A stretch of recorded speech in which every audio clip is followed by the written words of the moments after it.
Yes, it's true that law school applications are way up this year and high LSAT scores are making waves, but don't panic just yet. The numbers are shifting, and the picture isn't as bad as it seems if you're applying to law school this cycle. Today, I'll break it down for you.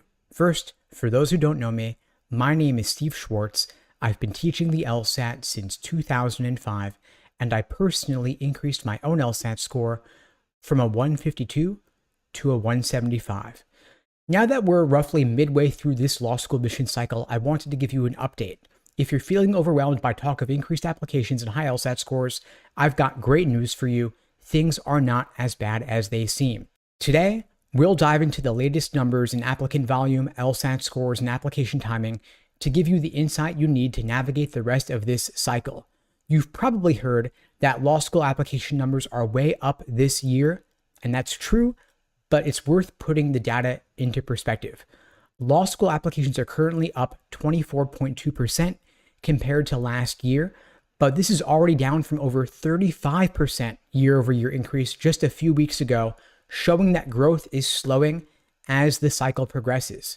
What this means for you is that you want to remember early cycle numbers can be misleading because of some unique factors this admissions cycle. More on that in just a little bit. By the end of the cycle overall, though, we're likely to see overall applicant growth normalized to roughly 10 to 15% year-over-year increase, which is in line with the increases we've seen during previous presidential election years like 2016 and 2020. Now, LSAT scores are way up this cycle, but they are stabilizing. The number of high scorers, those in the top percentiles, remains elevated year-over-year, but the growth is slowing. Currently, applicants in the 165 to 169 range are up about 30% compared to last year. Same is true for those scoring in the 170 to 174 range compared to last year, and those in the 175 to 180 range are up 28.7% compared to last year. And so while these numbers are still higher than they were last year, they're lower than they were just 1 week ago. So the initial surge of high-scoring applicants appears to be tapering off, creating a more balanced landscape as the cycle goes forward. Now, I mentioned this year's application cycle is unique in law school admissions. There are a number of different factors shaping the trends that we're seeing. The first and biggest one is the LSAT format change earlier this year. LSAC removed the logic game section after the June test, and that removal caused many test takers to adjust their schedules. Some test takers rushed to take the June LSAT, given that it was the last test with the logic game section, but others waited for August so they could take the new format without the logic game section. Overall, this led to a massive surge in early applicants, including many high scorers who would typically apply a bit later in the cycle. So the big factor first was the LSAT format change. The second big factor was that this was, of course, a presidential election year, the so-called Trump bump. During presidential election years, especially when Trump is on the ballot, like he was in 2016 and 2020, law school applications tend to increase because a lot of law school applicants are, of course, politically motivated. They are inspired to make systemic changes through their legal careers. So we saw an 8% increase in applicants back in 2016, a 13% increase in 2020, compounded, of course, by the pandemic, and we're expecting a similar increase in applications this year in 2024. So it won't be as big as 25 to 30% as the early cycle numbers indicate. It will drop a bit as the cycle goes forward. Of course, a third big factor is the economic situation.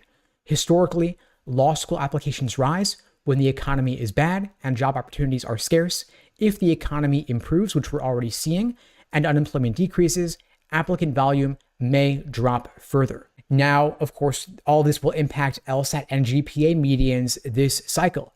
Because we're seeing significantly increased applicant volume and a number of high scorers applying to law school as well, we can expect that GPA medians will keep rising because, of course, grade inflation isn't going anywhere, and law schools are always excited to boost their medians to help themselves rise in the US News law school rankings. We're likely to see LSAT medians rise at least somewhat because of continued LSAT score inflation, due to the fact that LSAC has become a lot more liberal in granting accommodations for things like extra time. So schools will continue to accept more higher scoring applicants. Now, what is your opportunity as an applicant in all this? Of course, your GPA is likely pretty set by this point in time, but the LSAT score is still within your control to improve significantly. Even just an increase of a couple of points can significantly improve your chances of getting into a better law school and getting scholarship money. So if you are looking to retake the LSAT perhaps in January or February and apply to law school this cycle, there's plenty of time to improve, and my team and I at LSAT Unplugged would be glad to help you out. We offer live online classes via Zoom, on-demand video courses, small group coaching, and one-on-one coaching. If you're interested in finding out more, you can check out the links below to book a call with me and my team. We'd be glad to help you out. And the good news is that it is not too late to retake the LSAT or take it for the first time. The January LSAT is coming up mid-January, roughly January 15th. Scores come out February 5th. That's still perfectly fine timing for most law school deadlines. And even the February LSAT is not too late. The February LSAT is in early February, roughly February 5th, 6th, or 7th. Scores come back February 26th. That's still fine for virtually every single law school in the US, and it is totally fine to retake the LSAT. It is totally fine to have multiple LSAT scores on your record. Law schools only care about the highest score you have, so retaking the LSAT has virtually no risk. If you get a better score, that's great. If not, no big deal. And of course, it is better to apply to law school a little bit later with a higher score than earlier with a lower score. So as for your next steps, if your LSAT scores are below medians or on target with last year's medians, I do recommend, of course, retaking the LSAT. Even just a small increase of a couple of points can get you into a better law school, get you more scholarship money, possibly both. If you are a high scorer above a school's medians, you want to, of course, write the strongest application essays possible so that law schools aren't worried that they are your backup or safety school. You don't want to be denied simply due to yield protection. And if you've already applied but haven't heard back yet, be patient. Remember, law schools were inundated with a larger than usual number of applications early in the cycle. They are still wading through those most likely, and you may want to consider writing a letter of continued interest if you've already been waiting for a couple of months.